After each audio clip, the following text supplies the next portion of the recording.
Hey guys, कैसे हो? आप सभी का स्वागत है इंडिया के लार्जेस्ट लर्निंग प्लेटफॉर्म पे जिसका नाम है अनअकैडमी। मैं हूं आपका होस्ट, आपका कोच, आपका friend Dhiren. Let's crack it my dear, let's crack JEE my dear. It's about me, myself Dhiren Kshetrapal. मैंने अपना पोस्ट ग्रेजुएशन केमिस्ट्री से कर रखा है। आईआईटी जेम रैंक मेरी 694 रही है। मोर देन +6 ईयर्स का मुझे टीचिंग का एक्सपीरियंस है। इंडिया के वेरियस इंस्टीट्यूट्स में मैंने पढ़ाया है। ठीक, अब हमसे कनेक्ट हो सकते हैं हमारी अनअकैडमी लर्निंग ऐप को डाउनलोड करके। फटाफट से इस ऐप को डाउनलोड कर लीजिए और हमसे कनेक्ट हो जाइए। ठीक, क्या बेनिफिट्स हैं हमसे कनेक्ट होने के? तो माय डियर, बहुत सारे बेनिफिट्स हैं कनेक्ट होने के। इनमें से कुछ बेनिफिट्स मैं आपको बताता हूँ। सबसे पहला है डेली लाइव क्लासेस। अनअकैडमी एक ऐसा प्लेटफॉर्म है जो कि हमको और आपको एक साथ एक प्लेटफॉर्म पे कनेक्ट करने में हेल्प करती है। हम आपके साथ वहाँ पे डायरेक्ट कनेक्ट होते हैं। वहाँ पे आप अपने कोई भी जैसे भी डाउट्स हो आप बिंदास होके पूछ सकते हो। ठीक है, हम क्वेश्चंस आंसर पे बच्चा पोलिंग कराते हैं। पोलिंग कराने के से मिलता क्या है? पोलिंग कराने से हमको ये पता चल जाता है कि एक क्वेश्चन को कितने % बच्चों ने सही किया और कितने % बच्चों ने रॉन्ग किया। सेकंड बात ये भी पता चलता है कि जिन्होंने सही किया तो है लेकिन उसको कितने मिनट में ख़त्म किया है, बिकॉज टाइम का बहुत बड़ा रोल होता है एग्ज़ाम में। ठीक है, नेक्स्ट इज यार लाइव टेस्ट एंड क्विज़ेस। मैं हमेशा कहता हूँ कि यार सिर्फ पढ़ना इंपॉर्टेंट नहीं है, पढ़ने के साथ अपने आप का एनालिसिस भी करना ज़रूरी है। आप पढ़ते तो हो लेकिन आपको ये पता होना चाहिए कि आप राइट डायरेक्शन में हो या रॉन्ग डायरेक्शन में हो। इसके लिए आपको रेगुलर बेसिस पे मॉक टेस्ट देना पड़ेगा, आपको क्विज अटेम्प्ट करनी पड़ेगी। ठीक है, ऐसा करने के लिए आपसे जब हमसे कनेक्ट होंगे तो आपको ऐसा मौका मिल जाएगा। इससे आपको फ़ायदा ये होगा कि आप अपने आप को एनालिसिस कर सकते हो। ठीक, next is my dear structured course plan है हमारा। इट मीन्स जितना भी यहाँ पे टीचर्स हमारे पढ़ाते हैं अनअकैडमी में, सब एक स्ट्रक्चर्ड प्लान से पढ़ाते हैं, एक फ़िक्स पैटर्न और फिक्स मैनर में है। इट मीन्स सबसे पहले भाई आपकी क्लास होगी, क्लास के बाद उसमें आपको डीपीपी मिलेगी, फिर आप डीपीपी का डिस्कशन करोगे। उसके बाद कुछ क्लासेस बाद आपका टेस्ट होगा, माइनर टेस्ट, फिर आपका होगा मेजर टेस्ट। मतलब एक कंप्लीट स्ट्रक्चर बना हुआ है। इसका फ़ायदा क्या होता है यार? इसका फ़ायदा ये होता है कि हम और आप मिल के आपके एग्ज़ाम को क्रैक करने में हेल्प करेंगे।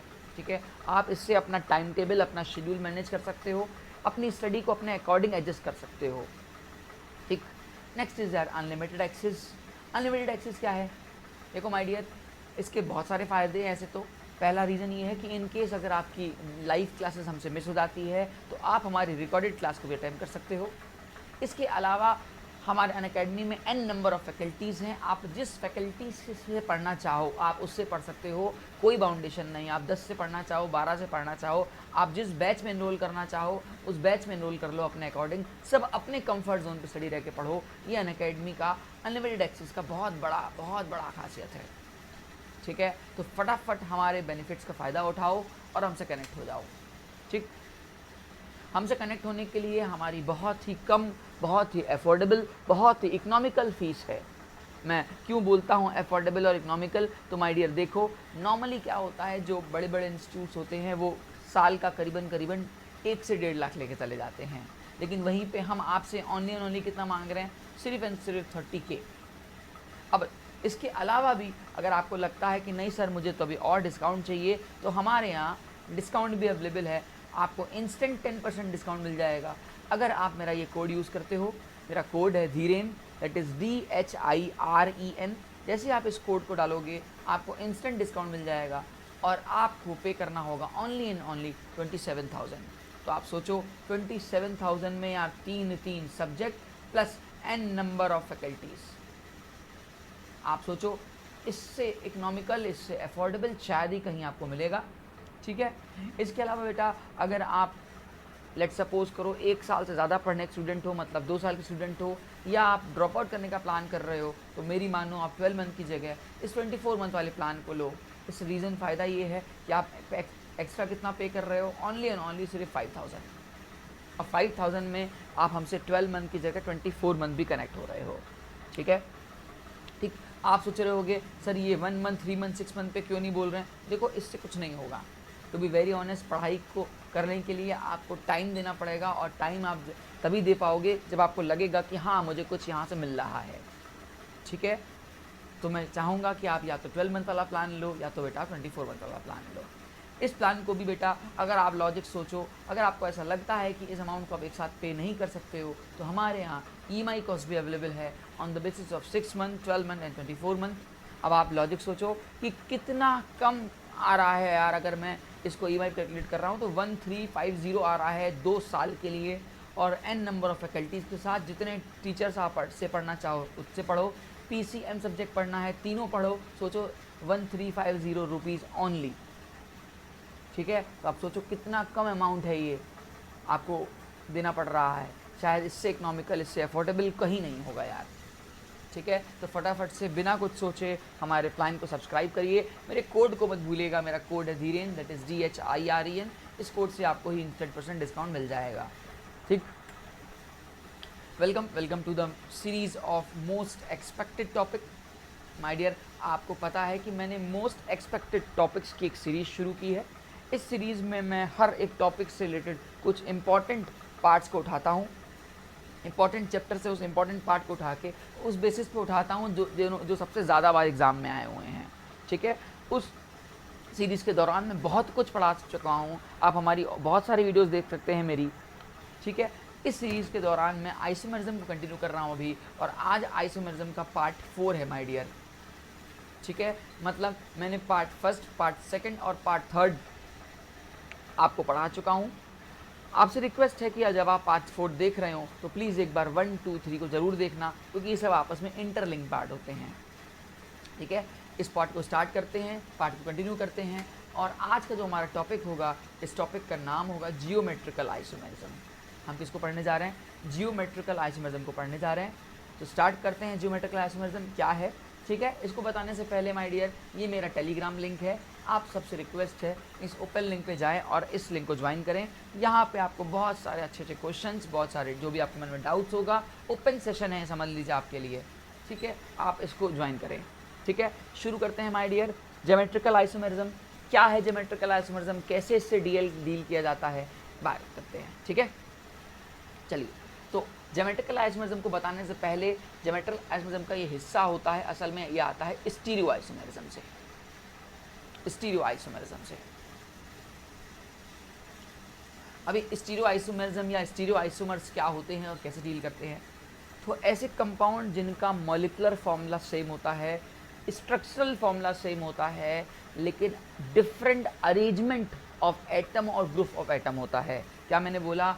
मॉलिक्यूलर फॉर्मूला सेम होगा, ठीक है, स्ट्रक्चरल फॉर्मूला सेम होगा, ठीक है, डिफरेंट क्या होगा? बट डिफरेंट क्या होगा? डिफरेंट होगा अरेंजमेंट ऑफ एटम्स के में, different in the arrangement of atoms.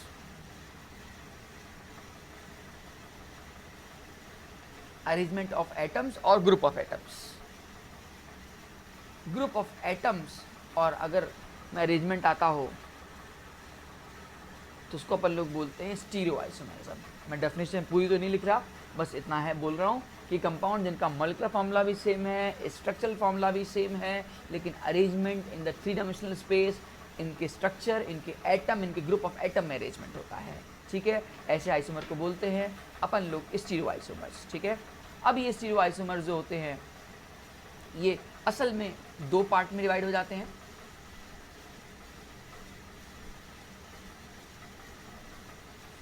एक आते हैं कॉन्फ़िगरेशनल और एक होते हैं कन्फर्मेशनल। ठीक है, ठीक है, कॉन्फ़िगरेशनल में भी असल में 2 पार्ट होते हैं, एक होता है ज्योमेट्रिकल आइसोमेरिज्म और एक होता है ऑप्टिकल आइसोमेरिज्म। मैं इन्हीं को शुरू करने जा रहा हूँ, इनमें से एक हिस्सा है ज्योमेट्रिकल आइसोमेरिज्म। ठीक है, क्लियर कट। तो शुरू करते हैं ज्योमेट्रिकल आइसोमेरिज्म के बारे में। क्या है ज्योमेट्रिकल आइसोमेरिज्म और कैसे डील किया जाता है। तो अगर मैं ज्योमेट्रिकल आइसोमेरिज्म की डेफिनेशन पे जाऊं,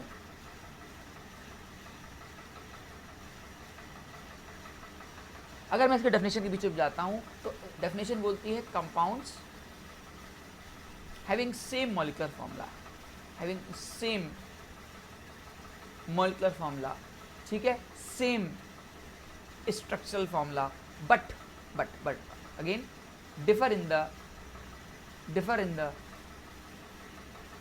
arrangement of atom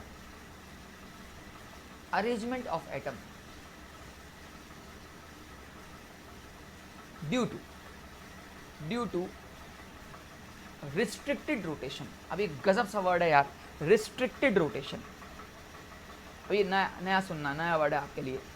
restricted rotation की वजह से ऐसा होता है। मेरी बात को बहुत ध्यान से समझिएगा। आपने इतनी बात जरूर पढ़ी होगी कि दो तरह के बॉन्ड होते हैं, एक सिग्मा बॉन्ड है, एक पाई बॉन्ड। अगर मैं ऐसे बोलता हूँ कि यार ये मेरा एक पाई बॉन्ड है और यहाँ मेरा एक सिग्मा बॉन्ड है, आप थोड़ा सा लॉजिक लगाना, सिग्मा बॉन्ड और पाई बॉन्ड में बेसिक सा डिफरेंस क्या होता है। तो आपको पता है सिग्मा बॉन्ड के अंदर ये जो बॉन्ड होता है ये फ्रीली रोटेट करता है, आप इसको ईजिली रोटेट करा सकते हो। मतलब ये बॉन्ड कभी ऐसे तो कभी आपको ऐसे मिल सकता है, आप इसको मूवमेंट करा सकते हो। लेकिन माय डियर, इसको आप रोटेट फ्रीली नहीं करा पाओगे। इसके पीछे रीज़न क्या है आपको अच्छी तरह पता है कि इसके अंदर जो पाई बॉन्ड हैं वो साइड वाइज ओवरलैपिंग से होते हैं और ये सिग्मा बॉन्ड होते हैं जो हेड टू हेड ओवरलैप होते हैं। अब आप देखते हो क्योंकि साइड वाइज ओवरलैपिंग है, प्लेन के परपेंडिकुलर खड़े हैं इस सिग्मा के, इसलिए ये रोटेशन क्या होते हैं, रिस्ट्रिक्टेड रोटेशन होते हैं। आपको मैं बहुत बेसिक से एग्जाम्पल दे रहा हूँ, आप देखना यहाँ पे, ये देखना स्क्रीन पे, आप देखो बेटा ये मेरा सिग्मा बॉन्ड है, यहाँ पे एक सिंगल बॉन्ड है, तो इसको मैं ईजिली देखो फ्रीली रोटेट करा रहा हूँ, मुझे कोई जद्दोजहद नहीं करनी पड़ रही। ये बॉन्ड ईजिली रोटेट कर रहा है, घूम रहा है कि नहीं बॉन्ड घूम रहा है, देखो ईजिली ये बॉन्ड आप रोटेट करा पा रहे हो। तो जब कभी भी ईजिली रोटेशन होता है उसको बोलते हैं सिंगल बॉन्ड रोटेशन, ठीक है। कन्फर्मेशन आइसोमर्स जब मैं पढ़ाऊंगा तो कन्फर्मेशन आइसोमर्स में यही पढ़ाते हैं कि कन्फर्मेशन आइसोमर्स में कार्बन कार्बन के या दो एटम्स के बीच में फ्री रोटेशन होता है, ठीक है। जबकि अगर मैं अल्कीन की बात करूं तो लेट्स सपोज करना, देखो ये मेरी अल्कीन है, ये एक पाई बॉन्ड है, ओके। अब देखो मैं कितना भी घुमाना चाहूं, क्या मैं इसको घुमा सकता हूं? नहीं घुमा सकता। देखो ये मुड़ नहीं रहा है, ये हिल नहीं रहा है। अब देखो ये बॉन्ड टूट जाएगा, अदरवाइज ये मूव नहीं करेगा। जबकि इसमें आप देख पा रहे हो बेटा ये फ्रीली रोटेट कर रहा है। दोनों में डिफरेंस को समझो, यहाँ पे देखो फ्रीली रोटेट हो रहा है, आराम से मूव कर रहा है, जबकि यहाँ पे कोई फ्री रोटेशन नहीं हो रहा है, ये बॉन्ड मूव किया हुआ है। अब ये मुड़ नहीं रहा है, ये टूट जाएगा अगर मैं ऐसे करूँगा, इसका मतलब इसके अंदर फ्री रोटेशन पॉसिबल नहीं है। आप देख सकते हो ऑरेंज वाला इधर और ग्रीन वाला इधर है, तो अभी भी मूवमेंट करके कुछ नहीं हो रहा है, ये मूव नहीं कर पा रहा है। तो जब कभी भी कोई बॉडी को सिस्टम अगर रिस्ट्रिक्टेड एटम है तो उसको बोलते हैं, ये जो आपको दिख रहे हैं दो ब्लैक कार्बन, तो ये हमारे रिस्ट्रिक्टेड कार्बन एटम्स हैं। क्या है बेटा? रिस्ट्रिक्टेड कार्बन एटम्स, इनकी वजह से रोटेशन रुका हुआ है।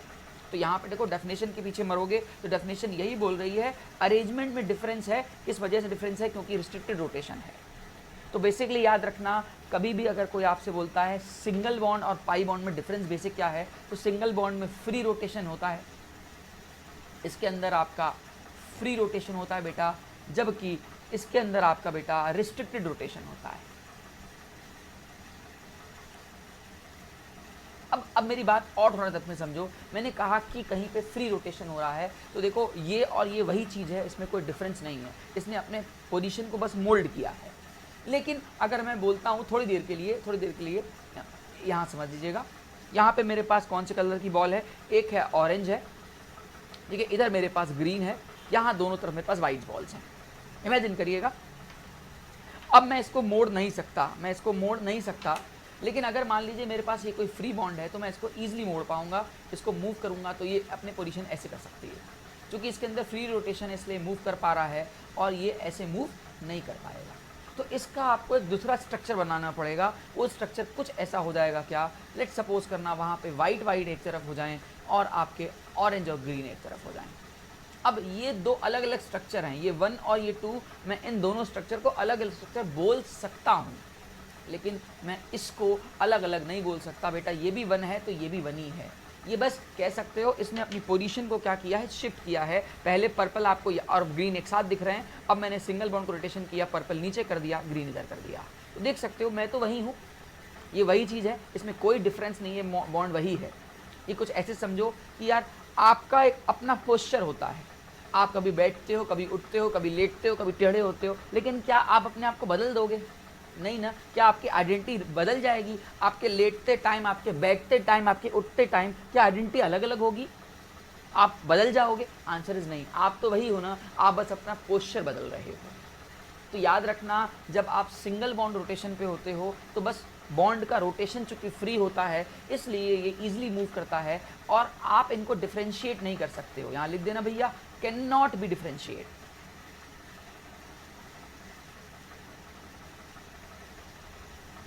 ठीक है, मैं ऐसे रफली लिख रहा हूँ, ओके। जबकि आप देख सकते हो यार, अगर मैं बोल रहा हूँ कि यहाँ पे मेरे ऑरेंज बॉल है और यहाँ मेरी ग्रीन बॉल है, मैं कितना भी करूँ मैं इसको मोड़ तोड़ नहीं सकता, घुमा नहीं सकता, क्योंकि रोटेशन रिस्ट्रिक्टेड है। इसलिए मुझे क्या करना पड़ेगा, इसका एक विपरीत स्ट्रक्चर बनाना पड़ेगा। इट्स समथिंग लाइक कुछ ऐसा। ये मैंने कुछ ऐसा बनाया है, आपके लिए स्क्रीन पे कुछ ऐसा होगा। ठीक है, अब आप देख सकते हो पहले वाइट वाइट अपोजिट में थे, अब वाइट वाइट सेम में आ गए, लेकिन मैंने बॉन्ड को तोड़ना पड़ा, मुझे नया स्ट्रक्चर क्रिएट करना पड़ा, मैं इस बॉन्ड को मूव नहीं करा पाया। तो याद रखना, चूंकि ये दो अलग अलग स्ट्रक्चर हैं, so it can be separate, it can be differentiate. आप इसको अलग कर सकते हो। बहुत सारे डिफरेंस मेथड्स हैं, फ्रैक्शनल डिस्टिलेशन प्रोसेस होता है, कभी आपने नाम सुना हो, तो उसके थ्रू आप इसको अलग कर सकते हो। Can be differentiate.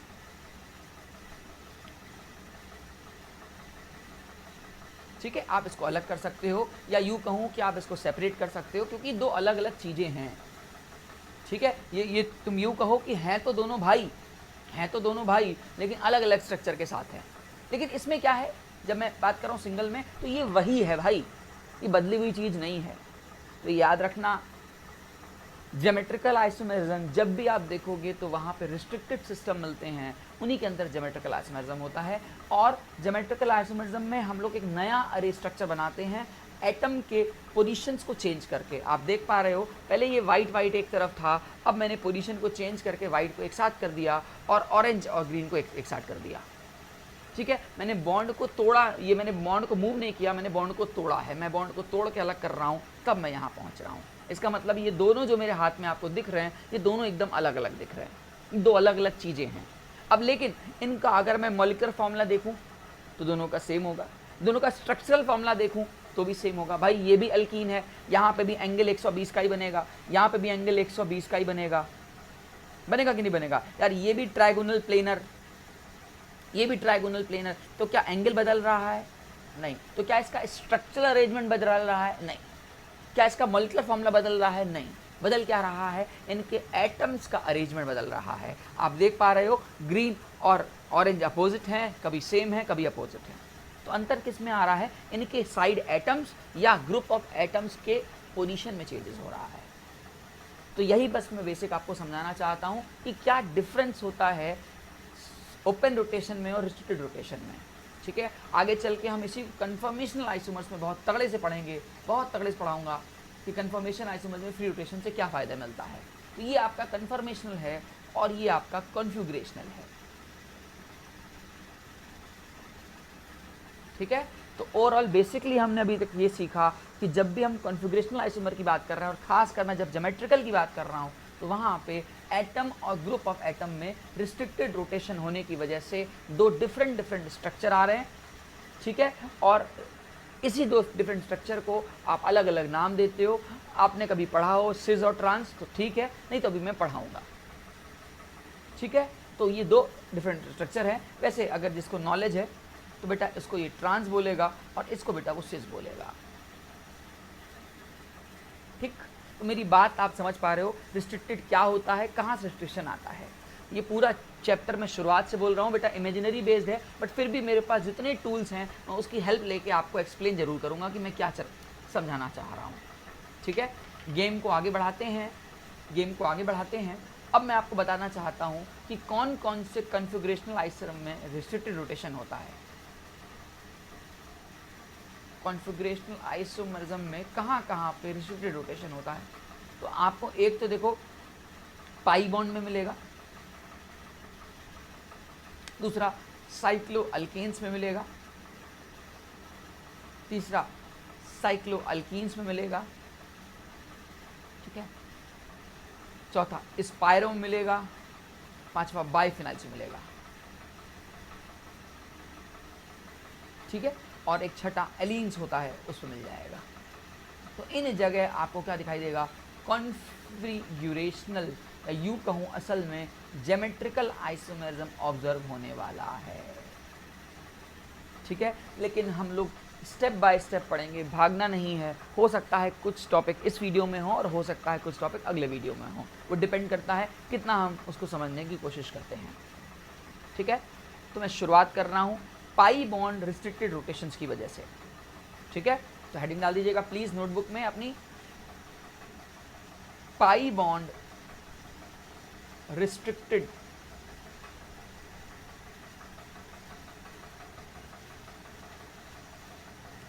रोटेशंस। तो आओ देखते हैं पाई बॉन्ड रिस्ट्रिक्टेड रोटेशंस में कितने कैटेगरी आती हैं। तो उसके अंदर पहली कैटेगरी आती है सी डबल बॉन्ड, सी कैटेगरी मतलब इधर भी कार्बन और इधर भी कार्बन। तो ये तो अभी मैंने आपसे बात भी किया था वाइट बॉल और ऑरेंज और ग्रीन बॉल के बारे में। ठीक है, यहाँ पे अब बॉल्स को आप एटम मान लेना। ठीक है, जैसे एग्जाम्पल ले लेते हैं कि यहाँ पे मैंने CH3 और HS ले लिया। ठीक है, और दूसरी कंडीशन में मैंने यहाँ पे CH3 और CH3 यहाँ कर दिया और HH यहाँ ले लिया। ठीक है, तो ये दो अलग अलग स्ट्रक्चर बन गए हैं। तो मॉलिक्यूलर फॉर्मूला सेम, लेकिन अरेंजमेंट में डिफरेंस है। अरेंजमेंट ऑफ एटम्स और ग्रुप ऑफ एटम्स में अंतर है। और यहाँ पे ये जो देख रहे हो ये रिस्ट्रिक्टेड एटम्स हैं। ठीक है, तो इसको अपन लोग बुलाते हैं बेटा सिस, और इसको बुलाते हैं अपन लोग अपोजिट में होने की वजह से इनको बुलाते हैं ट्रांस। ठीक है, जब दो सेम प्लेन में हो तो उसको अपन लोग सिस नाम देते हैं, और अगर ये चीज़ अपोजिट में हो तो उसको अपन लोग ट्रांस नाम देते हैं। तो ये आपका ट्रांस फॉर्म है और ये आपका सिस फॉर्म है। ठीक है, सिस फॉर्म से ट्रांस फॉर्म में कन्वर्ट नहीं कर सकते हो, याद रखना, क्योंकि वही बात रिस्ट्रिक्टेड रोटेशन है, कन्वर्जन पॉसिबल नहीं होगा। ये दो अलग अलग अरेंजमेंट हैं एक ही मॉलिक्यूलर फॉर्मूले के। ठीक है, अब होता है कि भाई पाई बॉन्ड रोटेशन की क्या कंडीशंस हैं, सी डबल बॉन्ड से की क्या कंडीशंस हैं। तो आइए देखते हैं।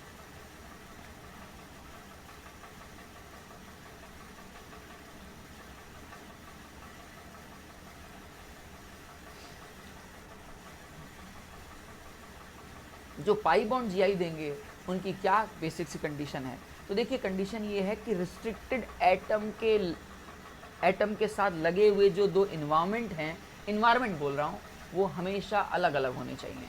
या यूँ कहूँ रिस्ट्रिक्टेड एटम के साथ लगे हुए दो इन्वायरमेंट सेम नहीं हो सकते। ये अगर मेरा रिस्ट्रिक्टेड कार्बन है तो इससे लगे हुए दो एटम एकदम सेम नहीं हो सकते हैं। तो आप देख रहे हो यहाँ पे भी सेम है, यहाँ पे भी सेम है, तो आप ये कभी भी ज्योमेट्रिकल आइसोमेरिज्म शो नहीं करेगा। मतलब रिस्ट्रिक्टेड एटम से जो दो डिफरेंट एटम हैं उनके अलग अलग इन्वायरमेंट होना चाहिए। इन्वायरमेंट से मतलब देखिए हाइड्रोजन और ड्यूटेरियम दो अलग अलग इन्वायरमेंट में आएंगे। ठीक है, उसी तरह अगर मैंने कहा कि ये देख लीजिए यहाँ पे B है, यहाँ पे C है, लेकिन फिर से आपने A कर दिया, तो ये भी कभी भी GI शो नहीं करेगा। भाई GI शो कब करेगा? अगर मैं बोलता हूँ यार, अगर मैं इमेजिन करना, मैं अगर आपसे गलती करके बना ही लेता हूँ, चलो एक सेकेंड देखो भाई, अभी मैंने कहा वाइट के सामने ऑरेंज है, वाइट के सामने ग्रीन। अब मैं मोड़ के कर क्या लूँगा? अगर मैं नया बॉन्ड बनाता भी हूँ तो उसका क्या अरेंजमेंट आएगा? कुछ डिफ्रेंशिएट कर पाओगे क्या? तो आप लॉजिक सोचो, रटो नहीं कि भैया इस एटम के रिस्पेक्ट में अगर ये दोनों सेम हो जाते हैं तो आप डिफ्रेंशिएट नहीं कर पाओगे सिस और ट्रांस में, दो स्ट्रक्चर में। अब मैं बोलूँ ये भी ऐसे है और मैंने दूसरा स्ट्रक्चर ऐसे बनाया, ये ऐसे बनाया। अब मैं बोलूँ क्या इसमें कोई अंतर है? क्या इसमें कोई अंतर है? ज़बरदस्ती उल्टा कर रहा हूँ, पहचान पाओगे अंतर? तो कोई अंतर नहीं है यार। ठीक है, क्योंकि देखो वाइट के सामने ग्रीन और वाइट के सामने ऑरेंज, यहाँ पे भी तो वाइट के सामने ऑरेंज और वाइट के सामने ग्रीन है तो दोनों प्लेन में ही ना, है तो दोनों प्लेन में ही ना। तो याद रखना यार, रिस्ट्रिक्टेड एटम के साथ जो ये जो नेचर आपको दिख रहा है वो कभी भी सेम नहीं होना चाहिए, डिफरेंट नेचर के होने चाहिए। ठीक है, चारों डिफरेंट हो सकता है, हाँ चलेगा। दो डिफरेंट होगा तो चलेगा भाई, ए है, ये बी है, चल जाएगा। ठीक है, उसी तरह भाई सी डबल बॉन्ड सी, यहाँ पे ए है, यहाँ पे बी है, यहाँ पे सी है और यहाँ पे डी है, ये भी चल जाएगा। चारों अलग अलग कैसे होंगे अभी हम सीखेंगे, लेकिन चारों अलग अलग हो सकते हैं। बस रिस्ट्रिक्टेड एटम से लगे हुए इन्वायरमेंट पे जो एटम्स हैं, साइड एटम्स हैं, उनका इन्वायरमेंट अलग होना चाहिए। अगर वो सेम हो गया तो वो जीआई शो नहीं करेंगे। ठीक है, क्लियर कट है? बात समझ में आ रही है आपको कि मैं क्या आपसे कहना चाह रहा हूँ? ठीक है, तो शुरू करते हैं इसके अंदर। जैसे अभी मैंने आपको बताया, आपको एग्जांपल दिया था भाई, ये आपके पास ब्यूटीन है, ठीक है, तो ये आपका क्या नाम दिया हमने, इसको सिज नाम दिया। उस जगह पे अगर मैंने इसको C डबल बॉन्ड C, यहाँ पे CH3 है, यहाँ पे CH3 बना दिया, तो आप इसको ट्रांस नाम दोगे। इसमें कुछ नई बात नहीं सिखा रहा, ठीक है। ये तब हुआ जब देखो इसको A बोला मैंने, इसको मैंने A बोला, ये आपका B है और ये आपका B है, तो कंडीशन में सेटिस्फाई हो रहा है। एटम के लगे हुए मेंबर अलग अलग हैं, ठीक है। उसी तरह अगर मैंने यहाँ पे कर दिया इथाइल, यहाँ पे मिथाइल कर दिया, यहाँ पे हाइड्रोजन, यहाँ पे हाइड्रोजन कर दिया, और इसको मैंने एक नया स्ट्रक्चर दिया, ये हाइड्रोजन, ठीक है। ET मतलब इथाइल होता है यार। अब आप देख पा रहे हो यार कि मान लो ये मेरा A है, ये मेरा B है और ये मेरा CC है, तो आप देख सकते हो अभी A और B सेम साइड थे, मतलब CC सेम साइड है। अब यहाँ पे CC क्या हो गए, अपोजिट हो गए, ठीक है। अब A के अपोजिट B आ गया, तो बेटा अगर आप इसको सिस बोल रहे हो तो आप इसको बेटा क्या बोल रहे हो, ट्रांस बोल रहे हो, ठीक है। तो आप देख पा रहे हो कैसे दो डिफरेंट स्ट्रक्चर आपके क्रिएट हो रहे हैं, जस्ट बिकॉज ऑफ एटम के अरेंजमेंट की वजह से दो अलग अलग स्ट्रक्चर आप बना पा रहे हो, ठीक, डन। अब हम ये सीखने जा रहे हैं कि सर अगर चारों अलग हो गए तब हम क्या बोलते हैं और क्या नाम देते हैं, ठीक है। तो सुनिए, थोड़ा सा एक नया वर्ड सुनिएगा, इसको बोलते हैं एंटीजेन एंजूजामेन।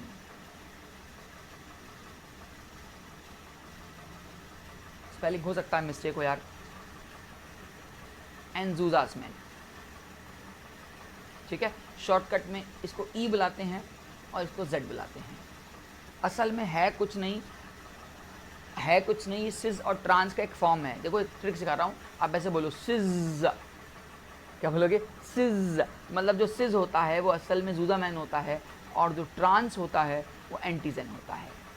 तो अगर किसी बुक्स में आपको E और Z से मिल जाए तो भी कंफ्यूज नहीं होना, वो भी सेम चीज़ है। आप देख सकते हैं, अगर मैं थोड़ी देर के इसको सिस की जगह मैं इसको Z बोल दूं और इसको मैं E बोल दूं, तब भी मैं रॉन्ग नहीं हूँ, ठीक है। लेकिन इसका फ़ायदा क्या होता है, इसका फ़ायदा होता है तब जब चारों अलग हो जाते हैं तो आपको डिफ्रेंशिएट कैसे करना होता है। वैसे आप चूँकि हायर लेवल पे हो, इसलिए सिज और ट्रांस को जितनी जल्दी भूल जाओ ज़्यादा अच्छा है। आप Z और E को ही याद रखो, आपको खुद कंफर्टेबिलिटी बाद में पता चलेगी इसकी, ठीक है। अब मैं बताने जा रहा हूँ कि अगर मान लो बेटा चारों अलग हो गए तो कैसे अपन लोग इनको देखते हैं, ठीक है। हेडिंग डालिएगा, if all the atoms or group of atoms are different, if all the atoms or group of atoms are different,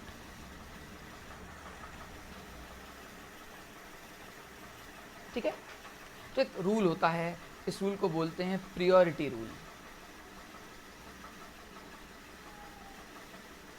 ठीक है। रूल ये कहता है कि अगर दो हायर प्रायोरिटी सेम साइड हो जाएं और दो लोअर प्रायोरिटी सेम साइड हो जाएं, ठीक है, ये दोनों हायर प्रायोरिटी सेम साइड हो जाएं और लोअर दो सेम साइड हो जाएं, इसको अपन लोग सिज बुलाते हैं। अब सिज की जगह आप सीधे बोलो इसको आप Z बुलाते हो, ठीक है। उसी जगह पे अगर दो higher priorities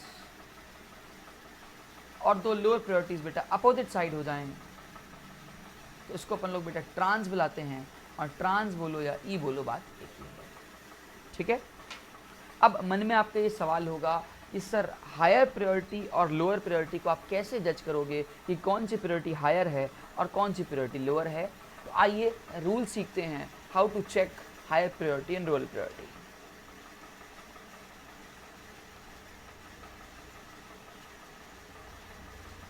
How to find or check higher priority and lower priority, ठीक है।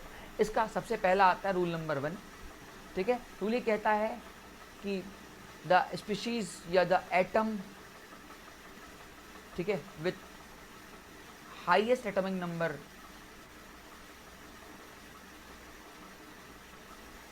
atomic number will be first in the priority. कहने का क्या सेंस है? एग्जाम्पल लेते हैं यार, मान लो ये मेरे चारों अलग हो जाएं, एक मैंने ले लिया F, एक मैंने ले लिया Cl, एक मैंने ले लिया Br, एक मैंने ले लिया I। अब एक बात याद रखनी है सॉरी, रिस्ट्रिक्टेड एटम के रिस्पेक्ट में हायर और लोअर देखा जाता है। क्या बोला मैंने? रिस्ट्रिक्टेड एटम के रिस्पेक्ट में हायर और लोअर देखा जाता है। अब अगर मैं आपसे बोलूं फ्लोरीन और आयोडीन में किसका एटॉमिक नंबर ज़्यादा, तो आयोडीन का ज़्यादा होता है, इसलिए बेटा ये तुम्हारी हायर प्रायोरिटी हो गई।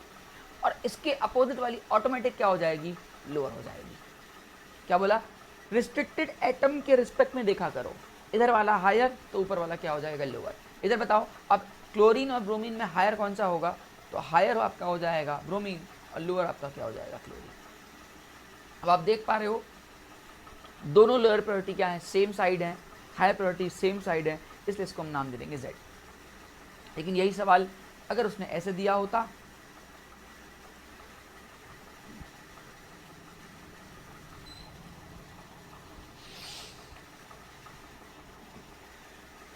सॉरी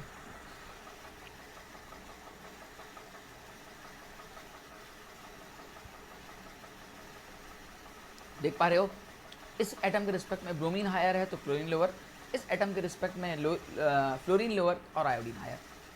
तब दो हायर प्रायोरिटी क्या है? Opposite side, lower priority opposite side है, तो इसका मतलब ट्रांस का मतलब आप सीधे लिख सकते हो इसको।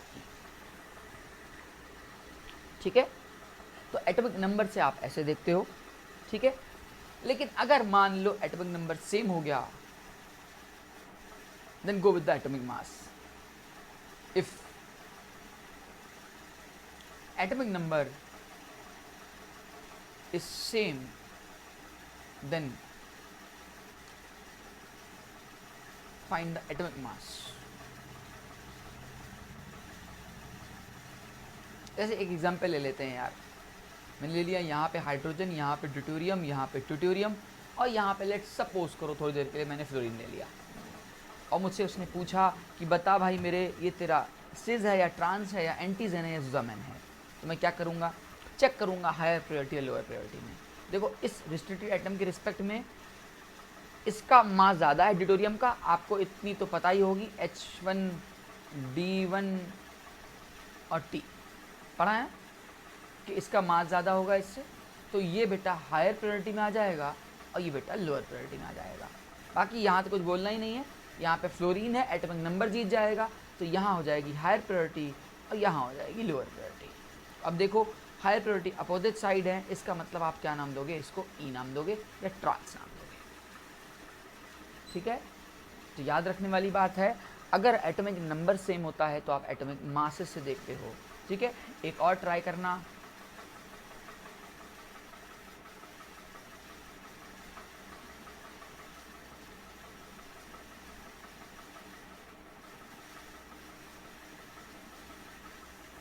चलो अब ये क्या है भाई? ठीक है, आपने आइसोटोप का नाम सुना ही है, ऊपर वाला एकदम सेम खेल जो आपने नाम सुना है भाई। 16 और 18 में 18 वाला का मास ज़्यादा होगा तो ये हायर हो गया, तो ये बट ऑब्वियस है, ऑटोमेटिक क्या हो गया बेटा? लोअर हो गया। उस तरह 14 और 12 में 14 वाला हायर हो गया और 12 वाला क्या हो गया? लोअर हो गया। फिर से वही दो हायर अपोजिट साइड, इसलिए क्या नाम दोगे? इसको आप ई नाम दे दोगे। तो तरीका ये है कि अगर पहले एटॉमिक नंबर देखो, एटॉमिक नंबर देख के एटॉमिक मास देखो, इसके बाद अगर एटॉमिक मास भी पता नहीं चलता है तो एक तरीका होता है नेक्स्ट एटम अरेंजमेंट बुलाते हैं इसको। ठीक है, if atomic number and atomic mass are same, then check or find the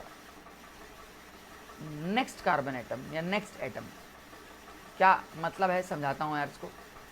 देखो एक प्रियोरिटी कंसेप्ट लॉजिक काम करेगा। वो काम कुछ ऐसे करेगा कि मान लो थोड़ी देर के लिए मेरे पास यहाँ पे मिथाइल लगा है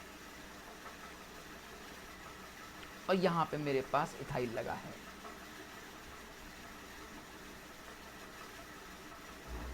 ठीक है, यहाँ पे मेरे पास इथीन लगा है और यहाँ पे मेरे पास प्रोपीन लगा है। एक सेकंड यार,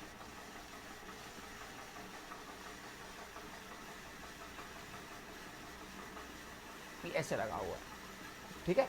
बहुत लॉजिकली सोचना है हमको, हायर प्रायोरिटी और लोअर प्रायोरिटी। तो मैं देखूंगा इस रिस्ट्रिक्टेड एटम के साथ क्या लगा हुआ है, यहाँ कार्बन लगा है और यहाँ पे बेटा कार्बन लगा है। अब ये कार्बन अपनी 3 वैलेंसी किससे पूरी कर रहा है, तो 3 हाइड्रोजन से, इसलिए हाइड्रोजन हाइड्रोजन और हाइड्रोजन। लेकिन ये कार्बन अपनी वैलेंसी कैसे पूरी कर रहा है, एक आगे वाले कार्बन से और नीचे 2 वाले हाइड्रोजन से कर रहा है। तो देखो तरीका ये है कि आप हमेशा जब भी लिखा करो ना इसको, तो हमेशा हायर टू लोअर लिखा करो, मतलब कार्बन की हायर प्रायोरिटी होगी बट वैसे एटॉमिक नंबर ज़्यादा है। तो देखो यहाँ पे हाइड्रोजन पहले रेस में और यहाँ कार्बन पहली रेस में, दोनों रेस करने निकले, ज़्यादा रेस किसकी जीतेगी, तो कार्बन की जीतेगी। मतलब बेटा ये ऑटोमेटिक क्या हो जाएगा, हायर, और ये क्या हो जाएगा, लोअर। ठीक है, इधर आ जाओ, इधर वाले पे आ जाओ। अब यहाँ पे डबल बॉन्ड है, तो याद रखना अगर डबल बॉन्ड होगा तो आप 2 बार उसको लिखोगे और ट्रिपल बॉन्ड होगा तो 3 बार लिखोगे। जैसे यहाँ डबल बॉन्ड है ना, तो इसकी वैलेंसी ऐसे हुई CCH, जबकि यहाँ वाले के साथ ट्रिपल बॉन्ड है तो एक 3 बार बॉन्ड लगा है, ट्रिपल बॉन्ड CCC। तो ये है ट्रिपल बॉन्ड का CCC, ये है डबल बॉन्ड का CCH। इसकी रेस बराबर रही, इसकी रेस बराबर रही आखिरी में, लेकिन ये C की रेस से जीत गया। मतलब बेटा ये क्या हो गया, हायर प्रायोरिटी, और ये क्या हो गया, लोअर प्रायोरिटी। अब आप फाइनली देख पाओगे, बहुत ज़्यादा मैसी हो चुका होगा मुझे लगता है, ये हायर और ये हायर, उसी तरह ये लोअर और ये लोअर। तो आप जानते हो हायर हायर अपोजिट साइड, इसलिए बेटा इसको आप क्या नाम दोगे, ट्रांस, या यूँ कहूँ आप इसको ई नाम दोगे। ठीक है, ये अपनी मर्जी का मैंने क्वेश्चन बनाया था। इसी तरह से अभी और क्वेश्चंस करते हैं। आई होप मेरी बात आपको समझ में आ रही होगी। ठीक है, आओ, अगर मान लो थोड़ी देर के लिए यहाँ आ जाए COOH, ठीक है, यहाँ आ जाए लेट सपोज करना तुम्हारा आ जाए आयोडीन, यहाँ लेट सपोज करना आ जाए CHO, और यहाँ आ जाए C डबल बॉन्ड ONH2, चारों एकदम अलग ले लिए, और हमसे बोल रहा है कि हायर और लोअर में सेट करो इसको। तो देखो इस कार्बन से क्या लगा है, आयोडीन लगा है, और इस कार्बन से कार्बन लगा है। ज़्यादा सोचने की ज़रूरत नहीं है, आयोडीन हायर प्रायोरिटी का हो जाएगा, ये अपने आप उसके सामने वाला लोअर हो जाएगा। ठीक है, ओके। अच्छा, इसकी बात करें तो यहाँ इस कार्बन से रिस्ट्रिक्टेड से यहाँ पे भी कार्बन है, यहाँ पे भी कार्बन है, ठीक है भैया, लेकिन ये कार्बन डबल बॉन्ड ऑक्सीजन और इधर भी डबल बॉन्ड ऑक्सीजन, लेकिन ये एक हाइड्रोजन और ये नाइट्रोजन। तो आओ पहले इसकी प्रायोरिटी में कैसे लिखोगे, मैंने क्या कहा था, जितनी बार डबल बॉन्ड होगा उसको 2 बार लिखोगे, और ट्रिपल बॉन्ड होगा तो 3 बार लिखोगे। अब ऑक्सीजन कितनी बार है, डबल बॉन्ड है तो 2 बार ऑक्सीजन लिखा, इस कार्बन के साथ 2 बार ऑक्सीजन लिखा, और एक क्या लिखा, हाइड्रोजन लिखा। इसके बारे में बात करो, इसके बारे में 2 ऑक्सीजन है लेकिन एक नाइट्रोजन है। मेरी बात पकड़ पाए क्या, 2 ऑक्सीजन है डबल बॉन्ड के लिए और एक ये नाइट्रोजन इधर वाला। ओके, अब खुद सोचो हायर प्रायोरिटी किसको देनी चाहिए, तो अगेन इसको अपन लोग हायर प्रायोरिटी दे देंगे और इसको अपन लोग लोअर प्रायोरिटी दे देंगे। ठीक है, रेस की बात थी, कौन जीता कौन हारा, तो ये आपकी लोअर प्रायोरिटी बेटा, ये आपकी हायर प्रायोरिटी, ये आपकी लोअर, ये आपकी हायर, हायर अपोजिट, ट्रांस मतलब ई। इतना सिंपल था, हो जाएगा पक्का, ट्राई करके देखेंगे। आइए एक ट्राई और करिए आप। मान लीजिए कि मैंने अपनी मर्जी से क्वेश्चन बना दिया, यहाँ पे Cl ले लिया और यहाँ पे मैंने CH2Br ले लिया, यहाँ पे मैंने CH2F ले लिया और यहाँ पे मैंने CH2I ले लिया। ट्राई करके देखो किसको हायर देना चाहिए और किसको लोअर देना चाहिए। वीडियो को पॉज करना, मैं तो कर ही दूंगा, लेकिन आपसे भी उम्मीद कर रहा हूँ कि आप इसका आंसर दोगे। तो देखो इस कार्बन से यहाँ लगी है क्लोरीन, यहाँ लगा है कार्बन, तो कुछ सोचना ही नहीं था इसमें, तो ये हायर और ये अपने आप में बेटा लोअर। इधर आ जाओ, यहाँ पे कार्बन लगा है, यहाँ पे भी कार्बन लगा है, लेकिन ये कार्बन किससे अपनी वैलेंसी पूरी कर रहा है, तो एक फ्लोरीन और 2 हाइड्रोजन से, जबकि ये कार्बन किससे पूरी कर रहा है, एक आयोडीन से और 2 हाइड्रोजन से। रेस में कौन जीत गया, आयोडीन जीत गया, इसलिए बच्चा ये हायर हो गया और ये मेरा लोअर हो गया। अब क्वेश्चन ख़त्म हो चुका है, ख़त्म हो गया, मतलब ये भी आपका लोअर, ये भी आपका लोअर सेम साइड, और ये हायर हायर सेम साइड, मतलब सिज मतलब जेड यूजरमैन। ठीक है, थोड़ा सा लेवल हम मेंटेन करते हैं, इसको थोड़ा सा लेवल और बढ़ाते हैं। ठीक है, अब देखिए मेरी बात ध्यान सुनिएगा। जैसे जब आप कभी भी डबल बॉन्ड लिख रहे हो, सी डबल बॉन्ड सी लिख रहे हो, तो ये इस बात के इक्विवेलेंट है कि यहाँ CH3 लगा है और यहाँ CH3 लगा है। ये असल में इसका इमेजिनरी फॉर्म है और ये असल में इसका रियल फॉर्म है, या यूँ कहूँ कि आप इस रियल को इमेजिनरी में कन्वर्ट करते हो। ठीक है, आप एजम्पशन लेते हो ना, मैंने कहा ना कि आप सी डबल बॉन्ड सी ले रहे हो तो आप 2 बार कार्बन ले रहे हो, असल में वो ये है। उसी तरह अगर मान लो बेटा ट्रिपल बॉन्ड है, तो आप इसको कैसे लिखोगे, बोलो इसको कैसे लिखोगे क्या, कि सर ये इस बात के इक्विवेलेंट है। बाकी वैलेंसी पूरी करते रहेंगे, हम अब पूरी नहीं कर रहा हूँ। तो ये आपका कौन सा फॉर्म है, इमेजिनरी फॉर्म है, और ये कौन सा फॉर्म है बेटा, रियल फॉर्म। अब एक बात याद रखना, real will be higher priority, consider to be higher as comparison to imaginary. क्या बोला, real will be consider to be higher as comparison to imaginary. तो आप देख लो भैया, आओ देख लेते हैं। अगर मान लो इस क्वेश्चन ने ऐसे दे दिया थोड़ी देर के लिए, ये ऐसे दे दिया,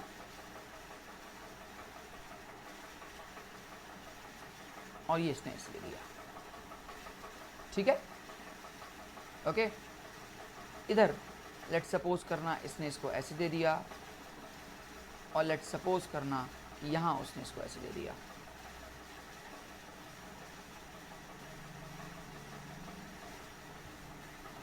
ठीक है, वैलेंसी बाकी पूरी हो जाएगी।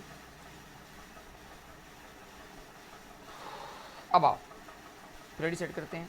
देखो अभी मैंने बात की कि यहाँ पे भी कार्बन है, यहाँ पे भी कार्बन है, ये कार्बन भी ट्रिपल बॉन्ड से कनेक्टेड है और ये कार्बन भी ट्रिपल बॉन्ड से कनेक्टेड है। लेकिन ये किसका फॉर्म है, इसका इमेजिनरी फॉर्म है। मुझे इसको ऐसे बनाना चाहिए, ज़्यादा अच्छी वाली फीलिंग आएगी यार, है ना। तो ये इसका कौन सा फॉर्म है, रियल फॉर्म है। ये इसका कौन सा फॉर्म है, इमेजिनरी फॉर्म है। ठीक है, इधर आ जाओ, रियल और इमेजिनरी में किसको हायर प्रायोरिटी दोगे, तो रियल को मैं हायर दूंगा, इमेजिनरी को लोअर दूंगा। इधर आ जाओ भैया, ये इसका डबल बॉन्ड ठीक है H, और यहाँ पे भी CCH नो डाउट। लेकिन करोगे क्या, ये इसका इमेजिनरी फॉर्म है, ये इसका रियल फॉर्म है। बताओ किसको हायर प्रायोरिटी दी जाए। एकदम सही सोच रहे हो लाले कि ये तेरा लोअर प्रायोरिटी का और ये तेरा हायर प्रायोरिटी का। हायर हायर क्या हो गए, अपोजिट, मतलब ये ट्रांस हो गया, ट्रांस का मतलब ई हो गया।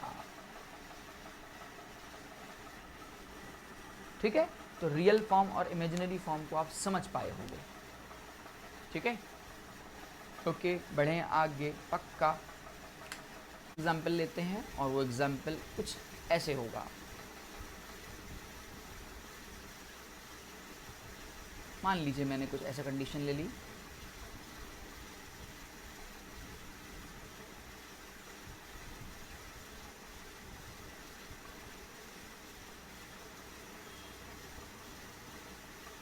ठीक,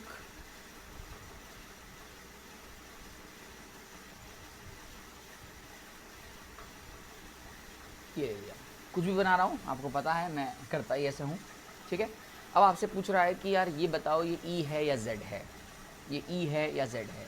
देखो इसका बहुत सिंपल तरीका है, आप देखोगे कि कितनी बार ऑक्सीजन का रोटेशन उसको मिल रहा है, जितनी बार उसके ऑक्सीजन का उसको रोटेशन मिलेगा उसकी प्रायोरिटी उतनी हायर हो जाएगी। जैसे एग्जांपल के तौर पर माय डियर, मैं देख रहा हूँ कि यार यहाँ पे अगर मान लो कार्बन है, यहाँ पे भी कार्बन है, यहाँ पे भी कार्बन है, यहाँ पे भी कार्बन है, तो पहले मैं इस डिस्ट्रिक्टिव सेंटर की बात कर रहा हूँ। तो मान लो यहाँ पे कार्बन है, तो आपने क्या करना है, एक आपको ऑक्सीजन मिल रहा है, फिर कार्बन मिल रहा है, फिर कार्बन मिल रहा है, और फिर कार्बन एंड फिर आगे बढ़ते जाओगे तो फिर ऑक्सीजन मिलेगा। जबकि आपको यहाँ पे क्या हो रहा है, आपको एक ऑक्सीजन मिल रहा है और फिर कार्बन मिल रहा है, फिर कार्बन मिल रहा है, और लेकिन दोबारा आपको ऑक्सीजन मिल जा रहा है। तो देखो यहाँ पे चौथे के बाद पाँचवें पे रिपीटिशन आएगा और यहाँ पे आपको चौथे पे रिपीटिशन मिलने लगेगा। यहाँ पे आप देख रहे हो कि आपको पाँचवें के बाद रिपीटिशन मिल रहा है, ठीक है, यहाँ पे लेकिन आपको जल्दी रिपीटेशन मिल रहा है। अब आप सोचो कि जिसको जहाँ पे जल्दी रिपीटेशन मिलेगा उसकी प्रायोरिटी ज़्यादा मान ली जाएगी, इसलिए बेटा ये अपने आप में क्या हो जाएगा, हायर प्रायोरिटी हो जाएगा, और बेटा ये अपने आप में क्या हो जाएगा, लोअर प्रायोरिटी हो जाएगा। सेम एज इधर भी देख सकते हो कि अगर मैंने कहा कि कार्बन है, ये ऑक्सीजन है, तो यहाँ पे भी देखो नंबरिंग बस ऐसा तरीका ये है, नंबरिंग चेक कर लिया करो, 1 2 3 4 5 6 ये रिंग है, और इधर देखो 1 2 3 4 5 6 7 8 9 10 11, तो ये बड़ी रिंग है। मतलब जितनी ज़्यादा बड़ी रिंग होगी उतना रिपीटेशन ऑक्सीजन को कम आएगा, मान लोगे इस बात को, तो इसका मतलब बेटा इसको अपन लोग क्या देंगे, लोअर प्रायोरिटी, और इसको क्या देंगे, हायर प्रायोरिटी। तो बट ऑब्वियस है जब दो हायर प्रायोरिटी अपोजिट साइड हो जाती हैं, तो मैं बार बार बोल रहा हूँ उसको ट्रांस बोलते हैं, या ट्रांस बोलो बेटा या ई बोलो, ठीक है। आई होप मेरी बात आपको समझ में आ रही होगी, ठीक है। बढ़ते हैं अगले उस पर। मान लीजिए एक थोड़ा सा अच्छा क्वेश्चन उठाते हैं, और मेरे सामने कुछ क्वेश्चन ऐसे है,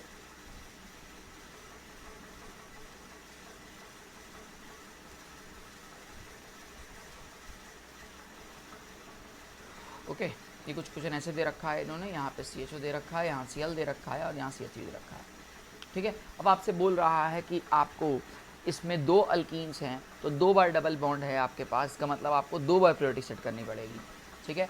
अब आप देखो अगर IUPAC रूल के हिसाब से चलते हो तो नंबरिंग फंक्शनल ग्रुप इसको देंगे नंबर 1, इसको 2, इसको 3, इसको 4, इसको 5, इसको 6, इसको 7। तो एग्ज़ाम में ऐसे आएगा कि भाई 2 और 3 के बीच में कौन सा है, E है या Z है। उसी तरह आपका 4 और 5 में क्या है, E है या Z है, ऐसे आपसे पूछेगा।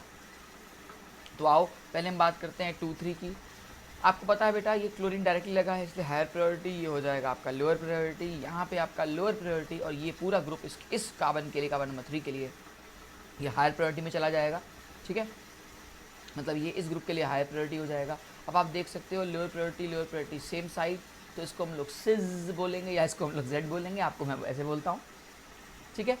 उसी तरह अगर बेटा अगर ये ऐसे है, अब आप इसमें कैसे देखोगे, तो ये तो देखो हायर बन ही गया, ठीक है। अभी अगर हायर बन गया तो ये ऑटोमेटिक क्या होने वाला है, आपका लोअर होने वाला है, और यहाँ पे आपका भी क्या है, लोअर प्रायोरिटी है, और यहाँ पे भी आपका क्या है, हायर प्रायोरिटी है, ठीक है। तो आप देख सकते हो 2 हायर प्रायोरिटी अपोजिट साइड, तो ये हो गया ट्रांस, और ट्रांस का मतलब हो गया, ठीक है। तो आपने इसमें 2 चीज़ देखी, एक देखा Z फॉर्म और एक देखा आपका E फॉर्म, एक ही स्ट्रक्चर में, पर ठीक है। जब आप इसको देखोगे तो इसको रेफरेंस मान लोगे, साइड आइटम मान लोगे, और 4 वाले को देखोगे तो 3 से लगे हुए सारे हमारे क्या हो जाएंगे, साइड आइटम का हिस्सा हो जाएंगे, ठीक है। आई होप मेरी बात आपको समझ में आ रही होगी कि कैसे अगर सारे के सारे मेंबर अलग होते हैं तो हम लोग कैसे उसमें E and Z लगा के उससे डीलिंग करते हैं, ठीक है। तो ये जितनी बातें हमने बताई ये कार्बन डबल बॉन्ड कार्बन के लिए थी और पाई बॉन्ड कैटेगरी थी। अब हम आगे बढ़ते हैं, नेक्स्ट पाई बॉन्ड की जो कैटेगरी आएगी सेकंड नंबर पे पाई बॉन्ड में जो आएगा उसको बोलते हैं ऑक्साइन। क्या बुलाते हैं, ऑक्साइन। ऑक्साइन के अंदर ज्योमेट्रिकल आइसोमेरिज्म कैसे शो करते हैं, तो पहले तो ऑक्साइन समझा दूं क्या होता है बेटा। देखो एक ऑर्गेनिक की रिएक्शन है, कार्बोनिल ग्रुप को जब अब आप NH2OH से रिएक्ट कराते हो ना, तो ये बनता है C डबल बॉन्ड NOH, और इसी चीज़ को अपन लोग ऑक्साइन बुलाते हैं, ठीक है। इसी को अपन लोग क्या बुलाते हैं, ऑक्साइन बुलाते हैं। अब बेटा असल में ऑक्साइन 2 तरह का होता है, एक होता है एल्डो ऑक्साइन और एक होता है कीटो ऑक्साइन। नाम को पकड़ो, एल्डो ऑक्साइन, और दूसरा है आपका क्या बेटा, कीटो ऑक्साइन। तो when we talking about the aldo oxime it means there must be an aldehyde group. देखो यहाँ पे H है और यहाँ पे R है, ठीक है, और C double bond NOH, this is a aldehyde group, it's known as aldo oxime. Where is in case of this, यहाँ पे R है और यहाँ पे N है और यहाँ पे OH है, दिस इज नोन एज कीटो ऑक्साइन, ठीक है, ओके। तो ये आपका एल्डो ऑक्साइन में बचा, ये आपका क्या है, कीटो ऑक्साइन में बचा। तो अब अपन लोग इसके अंदर देखेंगे कैसे प्रायोरिटी देखी जाती है, क्या रूल्स होते हैं, डिस्कस करते हैं। तो आइए सबसे पहले मैं बात करने जा रहा हूँ आपसे एल्डो ऑक्साइन की। जब बात आप एल्डो ऑक्साइन की करते हो तो लेट्स सपोज को एग्जांपल समझते हैं। यहाँ पे मेरा H है, यहाँ पे मेरा CH3 है, यहाँ पे N है और यहाँ पे OH है और एक यहाँ पे लोन पेयर है। याद रखना एल्डो ऑक्साइन का रूल होता है कि H एंड OH के रिस्पेक्ट में आप ऑब्जर्व करिए, किसके रिस्पेक्ट में, H एंड OH के रिस्पेक्ट में। आप ये देखिए कि H और OH सेम साइड में है या अपोजिट साइड में है। तो अगर ऐसे मैंने यहाँ पे क्वेश्चन लिया है ये H और OH बेटा अपोजिट साइड में है तो आप इसको ट्रांस बोलते हो, या ट्रांस की जगह आप एक नया वर्ड यूज़ करते हो एंटी, ठीक है। आप इसको ई भी बोल सकते हो, ट्रांस भी बोल सकते हो, लेकिन सही तरीका होता है एंटी बोलना। यहाँ पे एंटी और सिन वर्ड यूज़ करते हैं। सेम एज बेटा अगर यहाँ पे OH यहाँ आ जाता, H यहाँ रह जाता, लोन पेयर यहाँ हो जाता और ये मिथाइल आपका यहाँ रह जाता, तो ये आपका क्या हो जाएगा, सिज बोलो या Z बोलो, या आप इसको एक नया वर्ड सीखो, उसको सिन भी बुलाते हैं। क्या बुलाते हैं? सिन। तो कुछ बुक्स में अगर एंटी और सिन लिखा होगा तो बात एक ही है, वो ट्रांस और सिस को रिप्रेजेंट कर रहा है रिस्पेक्टिवली। ओके, तो ये तरीका होता है एल्डोस के केस में। ठीक है, आपको H और OH देखना है और आपको कुछ नहीं देखना है इसके अंदर। ठीक, जबकि जब आप कीटो की बात करोगे, कीटो ऑक्साइम की बात करोगे, तो उसका रूल होता है कि अपन लोग अल्फ़ाबेटिकल पैटर्न वाले को देखते हैं। किसको देखते हैं? अल्फ़ाबेटिकल पैटर्न वाले को देखते हैं। हम लोग ये देखते हैं कि जो अल्फ़ाबेटिकल पैटर्न है और जो OH ग्रुप है उसके रिस्पेक्ट में देखते हैं। दिखाता हूँ, लिख लो, alphabetical pattern and lone pair and OH, sorry OH group को आप देखो। कैसे देखोगे? जैसे मान लो, मेरी बात समझो, मैंने यहाँ ले लिया थोड़ी देर के लिए मिथाइल और यहाँ ले लिया, लेट सपोज करो मैंने इथाइल। ठीक है, यहाँ मैंने OH ले लिया, यहाँ पे सॉरी N है और यहाँ पे लोन पेयर है। ओके, ये N है आपका, ऑक्साइम की बात चल रही है बेटा, है ना। इसको कहो तो मैं अच्छे से लिख देता हूँ।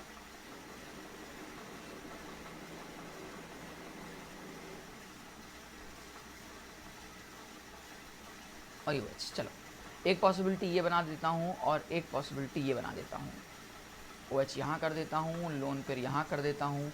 ठीक है, ये इथाइल अपनी जगह पड़ा रहे और ये मिथाइल अपनी जगह रहे। अब देखिए मैंने क्या कहा, आपको अल्फ़ाबेटिकल पैटर्न को फॉलो करना है बेटा। तो आपको पता है मिथाइल होता है ये M और ये इथाइल होता है E। तो ABCD सबको आती है, तो E पहले आएगा M से, तो E की इसको हम लोग पहले प्रायोरिटी देंगे। ठीक है, और यहाँ पे OH है, तो इथाइल और OH अपोजिट साइड में है, इसलिए इसको हम लोग ट्रांस बोले या इसको एंटी बोले तो ज़्यादा ठीक रहेगा। जबकि यहाँ पे ये ET और यहाँ पे OH इथाइल सेम साइड है, इसलिए आप इसको सिन बोलो तो ज़्यादा अच्छा रहेगा। तो अपन लोग क्या देख रहे हैं कि एल्डो ऑक्साइम और कीटो ऑक्साइम के क्या रूल्स होते हैं। तो ये आपको ऑब्जर्व हुआ सेकंड केस में जब आपने पाई बॉन्ड में ऑक्साइम देखा। ठीक है, तो मैंने पहले में बताया था C डबल बॉन्ड C, अब बता रहा हूँ C डबल बॉन्ड N। अब तीसरा आएगा पाई बॉन्ड का बच्चा, वो होता है एजो। एजो के अंदर, अब एजो क्या होता है? एजो के अंदर GI अपन लोग कैसे देखेंगे, तो आइए दिखाते हैं। एजो होता है N डबल बॉन्ड N, इसको बुलाते हैं एजो। इसमें कुछ ऐसी खासियत होती है कि 2 लोन पेयर होते हैं और 2 बॉन्ड पेयर होते हैं। This basic term is known as azo. जैसे एजो बेंजीन हो गया या कुछ भी हो गया। तो अगर लेट सपोज करिए मैंने, इसमें कुछ नहीं है, बहुत सिंपल रूल है। आप लोन पेयर को देखो, चाहे मिथाइल ग्रुप को देखो, चाहे ग्रुप्स को देखो। जैसे मान लो यहाँ इथाइल लग गया, तो ये आपको सेम साइड दिख रहा है, इसलिए आप इसको क्या नाम दे दोगे? सिन नाम दे दोगे। और बेटा अगर ये आपको अपोजिट साइड दिख जाए लोन पेयर और ये, तो आप इसको ट्रांस नाम दे दोगे। ट्रांस बोलो या इसको आप एंटी बोलो, ज़्यादा अच्छा है। ओके, तो ये अपन लोग पाई के अंदर ऑब्जर्व करते हैं। तो आपने देखा अभी तक मैंने कितना पढ़ाया। मैंने आपको पढ़ाया कि भाई पाई C डबल बॉन्ड C में कैसे देखते हैं, हमने पढ़ा कि C डबल बॉन्ड N में कैसे देखते हैं, हमने पढ़ा N डबल बॉन्ड N में कैसे देखते हैं। ठीक है, तो ये बेसिक चीज़ें हमने अल्कीन्स के लिए सीख ली। अब हम लोग जो मेन सीखेंगे नेक्स्ट टर्न पे वो है साइक्लो अल्केन के लिए। बट अभी मैं आपको हल्का हल्का 1-2 चीज़ बातें और बता देता हूँ। कुछ फिजिकल प्रॉपर्टीज़ होती हैं सिस एंड ट्रांस की, physical properties and cis and trans. यहाँ पे मिस्टेक होती है ऑफ सिस एंड ट्रांस। यहाँ पे लोग मिस्टेक करते हैं, और मिस्टेक क्या करते हैं आपको बताऊँ। नॉर्मली मैं पहले एग्जांपल ले लेता हूँ जो आप लोग करते हो। आप लोग को हमेशा सिखा दिया जाता है कि सिस और ट्रांस में कंपेयर करना हो तो आपके दिमाग में ये एग्जांपल ले लिया जाता है। मान लेते हैं एग्जांपल ले लिया मैंने, कुछ ऐसा और ऐसा, एक सिस ले लिया और एक ट्रांस ले लिया। ठीक है, आपको पता है कि ट्रांस में अपोजिट डायपोल मूवमेंट है, इसलिए डायपोल मूवमेंट कैंसिल आउट हो जाना है, जबकि यहाँ पे डायपोल मूवमेंट कैंसिल आउट नहीं होगा। आप ही जानते हो। अगर बेटा ऐसा है तो अगर मैं बात करता हूँ सबसे पहले बॉइलिंग पॉइंट की, मैं इसको नंबर 1 दे देता हूँ और इसको नंबर 2 दे देता हूँ। ठीक है, मैं सबसे पहले बात कर रहा हूँ बॉइलिंग पॉइंट की, A नंबर पे बॉइलिंग पॉइंट की बात कर रहा हूँ। तो नॉर्मली बॉइलिंग पॉइंट जैसे अगर मैं बात करूँ तो यहाँ 1 और 2 में 1 की जो बॉइलिंग पॉइंट होगी वो 2 वाले से ज़्यादा होगी। सेम एज अगर मैं मेल्टिंग पॉइंट की बात करता हूँ तो इस बार 2 की ज़्यादा होगी 1 से। सेम एज अगर मैं सॉल्युबिलिटी की बात करता हूँ, तो भी 1 की ज़्यादा होने वाली है 2 से। ठीक है, बात समझ में आ रही है? ये चीज़ ऐसे नॉर्मली। और डायपोल मोमेंट की बात करूँ अगर म्यू की, तो आपको दिख रहा है कि इसका नॉट इक्वल टू 0 है। तो यहाँ पे जो है इस बार आपकी 1 की ज़्यादा है 2 से। लेकिन ये तरीका सही नहीं है। मैं एग्जाम्पल देता हूँ। अब अगले एग्जाम्पल में देखो, अब बर्बाद हो जाओगे। अगर मान लो सवाल कुछ ऐसे आ जाए,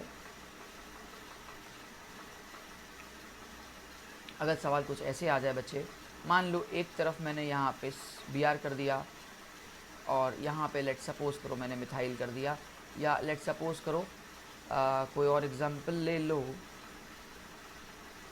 एक सेकंड, एग्जाम्पल अच्छा लेते हैं कोई।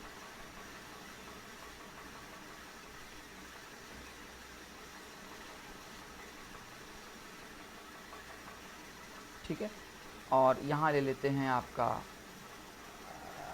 H और यहाँ ले लेते हैं आपका Cl। ठीक है, और इधर देखो, या एक सेकंड में एग्जाम्पल निकाल ही लेता हूँ।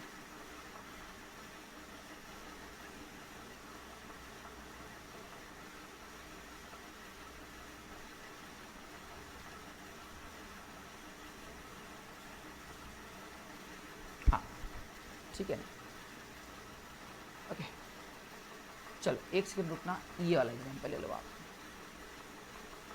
यहाँ आपके पास Br है, यहाँ आपके पास CH3 है, यहाँ H है और यहाँ आपके पास H है। ठीक है, इधर भी कर लेते हैं C डबल बॉन्ड C, यहाँ पे H है, यहाँ पे H है, यहाँ पे Br है और यहाँ पे CH3 है। ठीक है, अब देखो अगर बात करते हैं तो आप इसको ट्रांस बुलाओगे, ठीक है, और इसको आप सिस बुलाओगे। लेकिन इसका डायपोल मोमेंट का डायरेक्शन यहाँ, इसका डायपोल मोमेंट का डायरेक्शन यहाँ। ठीक है, इसमें इधर डायपोल मोमेंट का डायरेक्शन यहाँ, इसका डायरेक्शन यहाँ। इस बार आप याद रखने वाली बात याद है, इस बार आप देखो कि आपको ट्रांस का डायपोल मोमेंट 0 नज़र नहीं आएगा। और मज़े की बात बताऊँ, अगर इस बार मैं बात करता हूँ, इसको मैं 1 ले रहा हूँ, इसको मैं ट्रू ले रहा हूँ, तो इस बार अगर मैं डायपोल मोमेंट की बात कर रहा हूँ, तो ट्रांस वाले का सिस वाले से ज़्यादा है। ठीक है, इवन पता है आपको सॉरी, बॉइलिंग पॉइंट वाले की जो भी होगी ट्रांस की सिस से ज़्यादा होगी। इवन मेल्टिंग पॉइंट की भी जो होगी वो ट्रांस की सिस से ज़्यादा होगी। ठीक है, इवन सॉल्युबिलिटी भी, सॉरी मेल्टिंग पॉइंट मेरे ख्याल से सिस की ज़्यादा होगी यार, सिस की ज़्यादा होगी ट्रांस से। और सॉल्युबिलिटी भी अगर मैं बात करता हूँ तो ट्रांस की ज़्यादा होगी सिस से। ठीक है, तो मेरा कहने का आपसे क्या सेंस है, मैं आपको क्या समझाना चाह रहा हूँ, मैं आपको क्या बताना चाह रहा हूँ। ठीक है, मैं आपको बताना ये चाह रहा हूँ कि ओवरऑल आप ये देख रहे हो कि जैसे आप पढ़ते हो कि डायपोल मोमेंट जो होता है ट्रांस का ज़्यादा होता है, सॉरी कम होता है, सिस का ज़्यादा होता है। ऐसा नहीं होता है, ये डिपेंड करता है ये किस डायरेक्शन में जा रहा है।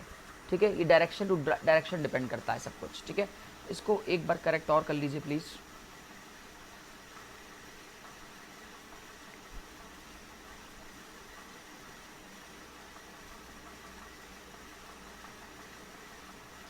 ट्रांस का ही ज़्यादा होगा, सब कुछ ट्रांस का से ज़्यादा हो जाता है, सब कुछ ट्रांस का से ज़्यादा हो जाता है। मतलब आप देख रहे हो इस बार इम्पॉर्टेंट ये नहीं है, इम्पॉर्टेंट ये नहीं होता है कि आप कैसे देखते हो, इम्पॉर्टेंट है तरीका क्या होता है कि आप किस डायरेक्शन में डायपोल मोमेंट जा रहा है। आप पिछले वाले क्वेश्चन में देख रहे थे कि यहाँ डायपोल मोमेंट देखो बेटा कैंसिल आउट हो रहा था, इसलिए आपको ऐसा लग रहा था, लेकिन यहाँ पे डायपोल मोमेंट कैंसिल आउट नहीं हो रहा है। तो आप सही तरीका ये होता है कि आप देखो नेट डायपोल मोमेंट किस तरफ ज़्यादा है, जिसका नेट डायपोल मोमेंट ज़्यादा होगा उसका सब कुछ ज़्यादा होने लगेगा अपने आप, बॉइलिंग पॉइंट भी, मेल्टिंग पॉइंट भी, सॉल्युबिलिटी भी बढ़ने लगती है। तो आपसे रिक्वेस्ट ये है कि आप कभी भी इन गलतियों में सॉरी मत रहना कि भाई सिस का ज़्यादा होता है ट्रांस से फलाना फलाना, ऐसा नहीं है। डिपेंड करता है कि डायपोल मोमेंट किस डायरेक्शन में जा रहा है। ठीक है, आई होप आपको मेरी बात समझ में आ रही होगी, ये सब आपने नॉलेज ली। ठीक है, हम जब अब नेक्स्ट टर्न पे कभी मिलेंगे तो वहाँ पे हम आपसे बात करेंगे कि साइक्लोअल्कीन्स के अंदर अपन लोग डायपोल मोमेंट कैसे देखते हैं, अपन लोग ज्योमेट्रिकल आइसोमरिज्म कैसे देखते हैं, अपन लोग सिस ट्रांस कैसे देखेंगे एंड सो ऑन। ठीक है, तो मिलते हैं नेक्स्ट टर्न पे। थैंक यू वेरी मच, आपने बहुत पेशेंसली मुझे सुना। ठीक है, मेरी बातों का ख्याल रखा, बहुत बहुत धन्यवाद आपका my dear. Thank you very much guys, thank you very much. ठीक है। ओके, मेरे कोड को याद रखिएगा, मेरा कोड धीरेन है, ठीक है। हमारे नोटिफिकेशंस को दबाना मत भूलिएगा, और अच्छा लगे तो प्लीज़ इसको लाइक करिएगा। Thank you very much guys.